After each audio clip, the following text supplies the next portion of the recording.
George Washington, the Virginia planter and the Revolutionary soldier, 1732 to 1799. We left George Washington at Mount Vernon, his extensive plantation on the Virginia bank of the Potomac River. After his marriage with Mrs. Custis, who had large property of her own, Washington became a man of much wealth. He was at one time one of the largest landholders in America. As a manager of all his property, he had much to do. Let us delay our story a little to get a glimpse of the life led by him and other Virginia planters of his time.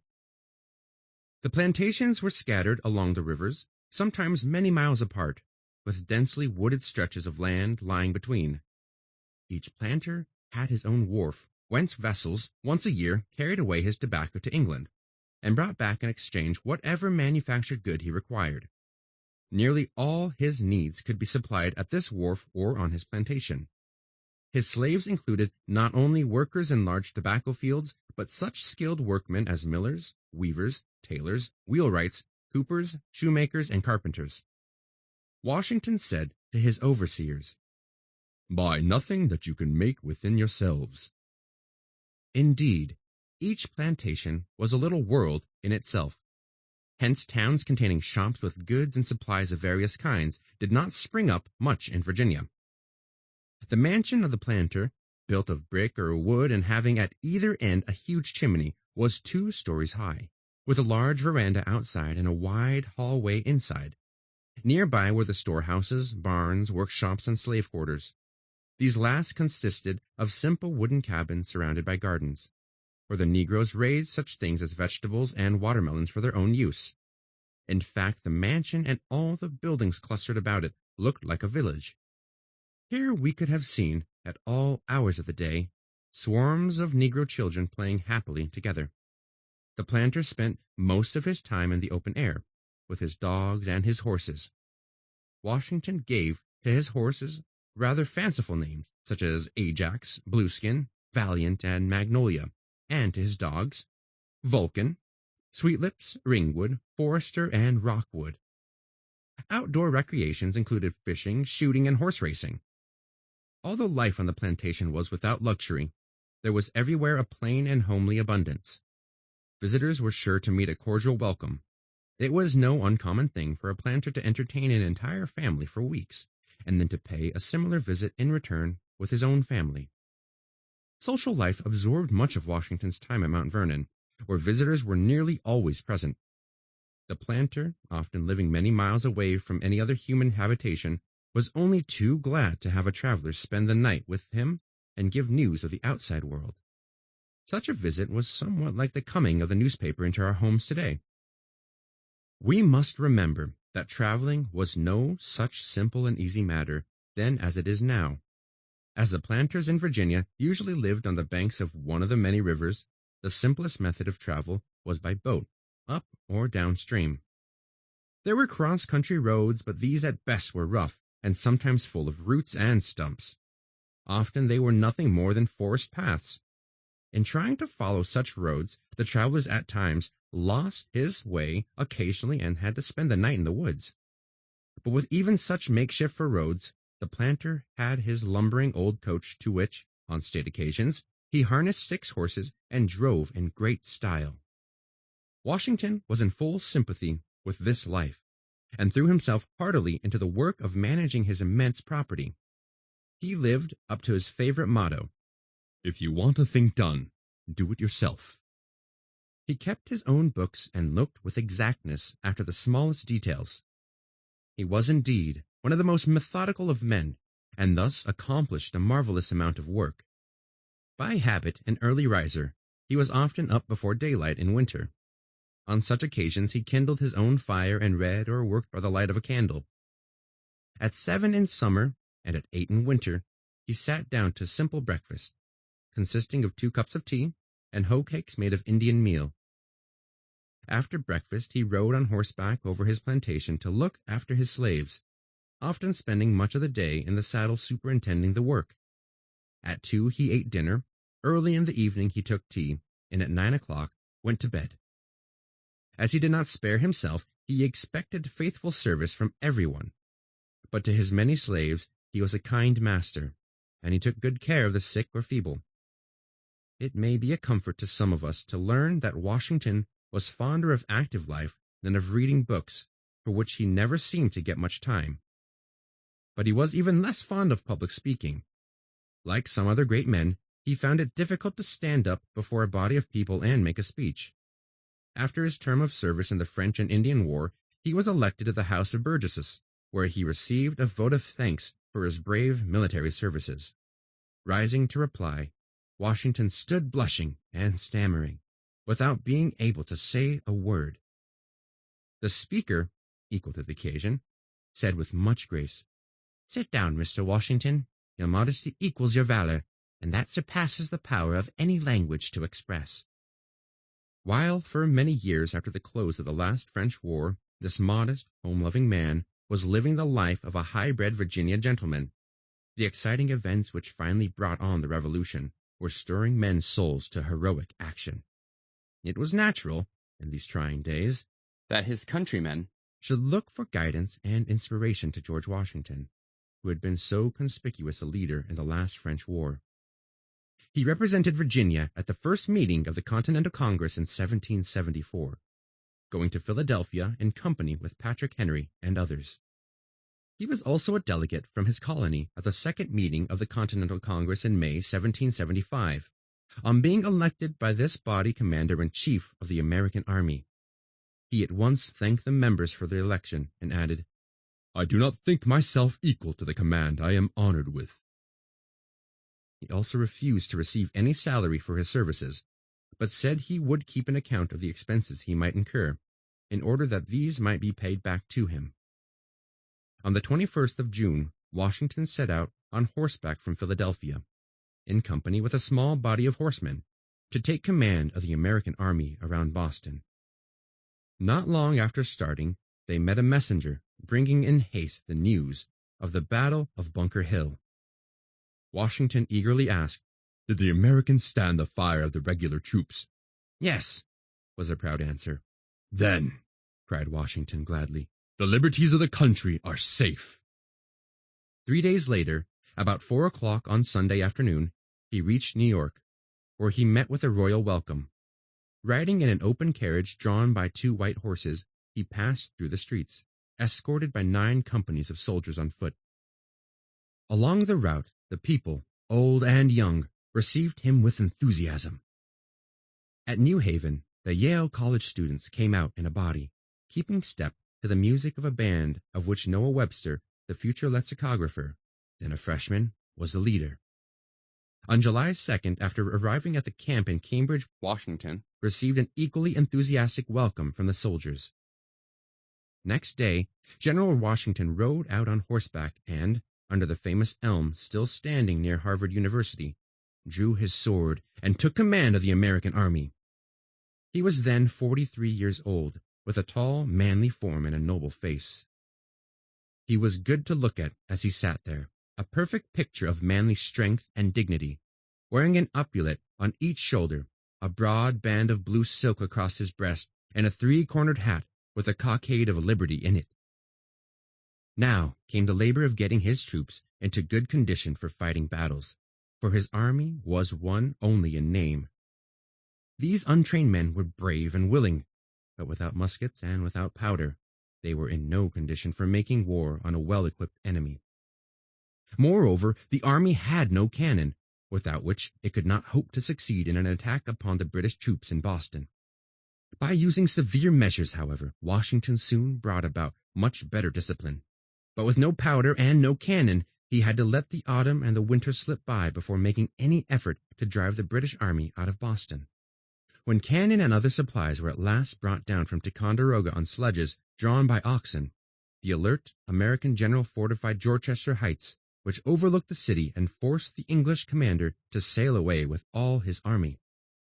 Washington believed that the next movement of the British would be to get control of the Hudson River and the Middle States.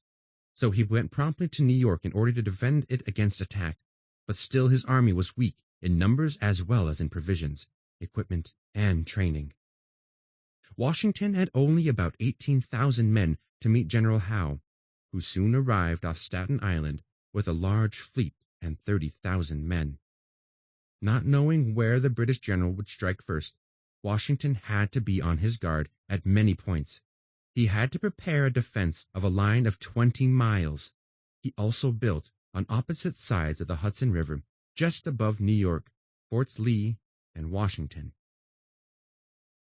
When Brooklyn Heights on Long Island had been fortified, General Putnam went with half the army to occupy them. On August 27th, General Howe, with something like 20,000 men, attacked a part of these forces and defeated them.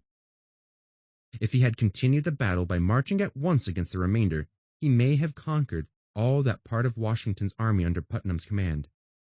He might also have captured Washington himself, who during the heat of battle had crossed over to Long Island. If Howe had done this, he might have ended the war at one stroke, but his men had fought hard at the end of the long night's march and needed rest. Besides, he thought it would be easy enough to capture the Americans without undue haste, for how could they escape? Soon the British vessels would sail up and get between them and New York, when, of course, escape for Washington and his men would be impossible. This all seemed so clear to the easygoing General Howe that he gave his tired men a rest after the battle on the 27th. On the 28th, a heavy rain fell, and on the 29th, a dense fog covered the island. But before midday of the 29th, some American officers riding down towards the shore noticed an unusual stir in the British fleet. Boats were going to and fro as if carrying orders. "Very likely," said these officers to Washington, "the English vessels are to sail up between New York and Long Island to cut off our retreat." As that was also Washington's opinion, he secured all the boats he could find for the purpose of trying to make an escape during the night. It was a desperate undertaking. There were 10,000 men, and the width of the river at the point of crossing was nearly a mile. It would seem hardly possible that such a movement could, in a single night, be made without discovery by the British troops, who were lying in a camp but a short distance away. The night must have been a long and anxious one for Washington, who stayed at his post of duty on the Long Island shore until the last boat of the retreating army had pushed off. The escape was a brilliant achievement and saved the American cause. But this was only the beginning of Washington's troubles in this memorable year, 1776. As the British now occupied Brooklyn Heights, which overlooked New York, the Americans could not hold that place, and in a short time they had to withdraw, fighting stubbornly as they slowly retreated. Washington crossed over to the Jersey side of the Hudson and left General Charles Lee with half the army at North Castle. The British captured Forts Lee and Washington, with 3,000 men, inflicting a severe loss upon the American cause. The outlook was gloomy, but more trying events were to follow. In order to prevent the British from capturing Philadelphia, Washington put his army between them and that city. The British began to move upon him. Needing every soldier that he could get, he sent orders to General Lee to join him. Lee refused to move. Again and again, Washington urged Lee to come to his aid. Each time, Lee disobeyed. We now know that he was a traitor, secretly hoping that Washington might fail in order that he himself, who was second in command, might become commander-in-chief of the American army. Lee's disobedience placed Washington in a critical position. In order to save his army from capture, Washington had to retreat once more, this time across New Jersey towards Philadelphia. As the British army, in every way superior to Washington's, was close upon the Americans, it was a race for life. Sometimes the rear guard of the Americans was just leaving a burning bridge when the van of the British army could be seen approaching. But by burning bridges and destroying food supplies intended for the British, Washington so delayed them that they were 19 days in marching about 60 miles. Nevertheless, the situation for the Americans was still desperate. To make matters worse, Washington saw his army gradually melting away by desertion. When he reached the Delaware River, it numbered barely 3,000 men. Having collected boats for 70 miles along the Delaware, Washington succeeded in safely crossing it a little above Trenton on December 8th. As the British had no boats, they were obliged to wait until the river should freeze, when they intended to cross in triumph and make an easy capture of Philadelphia. To most people, in England and in America alike, the early downfall of the American cause seemed certain. General Cornwallis, who in May of this year had joined the British Army in America, was so sure that the war would soon come to an end that he had already packed some of his luggage and sent it aboard ship with the intention of returning to England at an early day. But Washington had no thought of giving up the struggle. Far from being disheartened, he confronted the gloomy outlook with all his energy and courage. Fearless and full of faith in the patriot cause, he watched with vigilance for an opportunity to turn suddenly upon his overconfident enemy and strike a heavy blow. Such an opportunity shortly came to him. The British general had carelessly separated his army into several divisions and scattered them at various points in New Jersey. One of these divisions, consisting of Hessians, was stationed at Trenton. Washington's quick eye noted this blunder of the British general, and he resolved to take advantage of it by attacking the Hessians at Trenton on Christmas night. Having been reinforced, he now had an army of 6,000 and was therefore in better condition to risk a battle. With 2,400 picked men, he got ready to cross the Delaware River at a point 9 miles above Trenton. There was snow on the ground and the weather was bitterly cold. As the soldiers marked the place of crossing, some of them with feet almost bare left bloody footprints along the route. At sunset the troops began to cross. It was a terrible night for such an undertaking. Angry gusts of wind and great blocks of ice swept along by the swift current threatened every moment to dash in pieces the frail boats.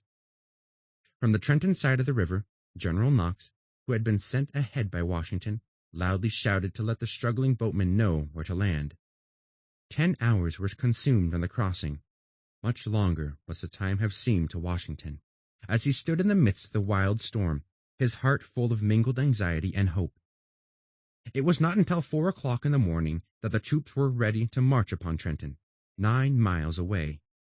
As they advanced, a fearful storm of snow and sleet beat upon the already weary men. But they pushed forward and surprised the Hessians at Trenton soon after sunrise, easily capturing them after a short struggle. Washington had brought hope to every patriot heart. The British were amazed at the daring feat, and Cornwallis decided to make a longer stay in America. He soon advanced with superior forces against Washington, and at nightfall January 2nd, 1777, took his stand on the farther side of the small creek.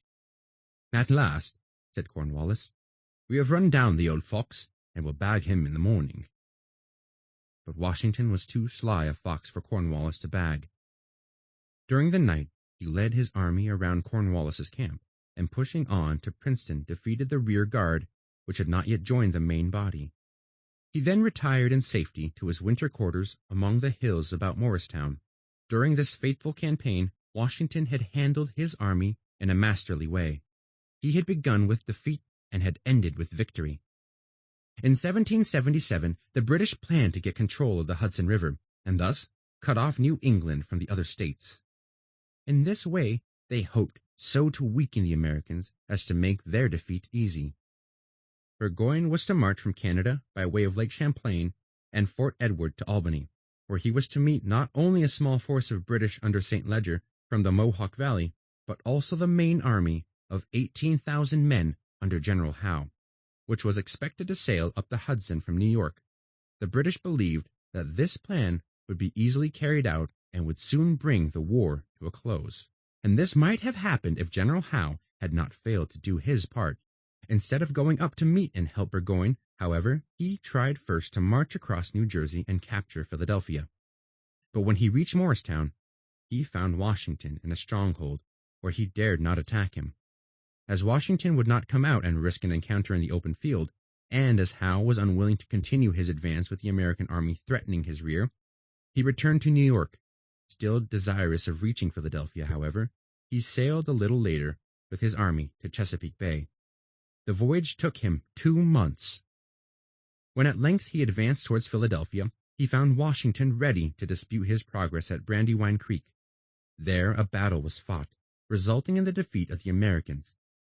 But Washington handled his army with such skill that Howe spent 2 weeks in reaching Philadelphia only 26 miles away. When Howe arrived at the city, he found out that it was too late to send aid to Burgoyne, who was now in desperate straits. Washington had spoiled the English plan, and Burgoyne, failing to get the much-needed help from Howe, had to surrender at Saratoga, October 17, 1777, his entire army of 6,000 regular troops. This was a great blow to England, and resulted in a treaty between France and America. After this treaty, France sent over both land and naval forces, which were of much service to the American cause. At the close of 1777, Washington retired to a strong position among the hills at Valley Forge, on the Schuylkill River, about 20 miles northwest of Philadelphia. Here, his army spent a winter of terrible suffering. Most of the soldiers were in rags. Only a few had bedclothing, and many had not even straw to lie upon at night. Nearly 3,000 were barefoot. More than this, they were often for days at a time without bread.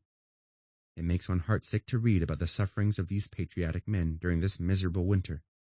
But despite all the bitter trials of these distressing times, Washington never lost faith in the final success of the American cause. A beautiful story is told of this masterful man at Valley Forge. When Friend Potts was near the camp one day, he heard an earnest voice. On approaching, he saw Washington on his knees, his cheeks wet with tears, praying to God for help and guidance. When the farmer returned to his home, he said to his wife, "George Washington will succeed. George Washington will succeed. The Americans will secure their independence." "What makes thee think so, Isaac?" inquired his wife. "I have heard him pray, Hannah, out in the woods today, and the Lord will surely hear his prayer. He will, Hannah. Thee may rest assured he will." We may pass over without comment here the events between the winter at Valley Forge and the Yorktown campaign, which resulted in the surrender of Cornwallis with all his army. Even when not engaged in fighting battles, Washington was the soul of the American cause, which could scarcely have succeeded without his inspiring leadership. But there is yet one more military event, the hemming in of Cornwallis at Yorktown, for us to notice briefly before we take leave of Washington. When, at the close of his fighting with General Greene in the south, Cornwallis marched northward to Yorktown, Washington, with an army of French and American troops, was encamped on the Hudson River. He was waiting for the coming of a French fleet to New York. On its arrival, he expected to attack the British army there by land, while the fleet attacked it by sea. Upon hearing that the French fleet was on its way to Chesapeake, Washington thought out a brilliant scheme. This was to march his army as quickly and as secretly as possible to Yorktown, a distance of 400 miles, there to join Lafayette and to cooperate with the French fleet in the capture of Cornwallis. The scheme succeeded so well that Cornwallis surrendered his entire army of 8,000 men on October 19, 1781. This was the last battle of the war, although the Treaty of Peace was not signed until 1783. By that treaty, the Americans won their independence from England. The country, which they could now call their own, extended from Canada to Florida, and from the Atlantic Ocean to the Mississippi River. Washington, tired of war, was glad to become a Virginia planter once more. But he was not permitted to live in quiet. After his retirement from the army, his home became, as he himself said, a well-resorted tavern. 2 years after the close of the Revolution, he wrote in his diary, "Dined with only Mrs. Washington, which I believe is the first instance of it since my retirement from public life." When on the formation of the Constitution of the United States, the American people looked about for a president, all eyes naturally turned to George Washington. He was elected without opposition and was inaugurated at New York, from the capital of the United States, on April 30th, 1789. His life as president was one of dignity and elegance. It was his custom to pay no calls and accept no invitations, but between 3 and 4 o'clock on every Tuesday afternoon he held a public reception.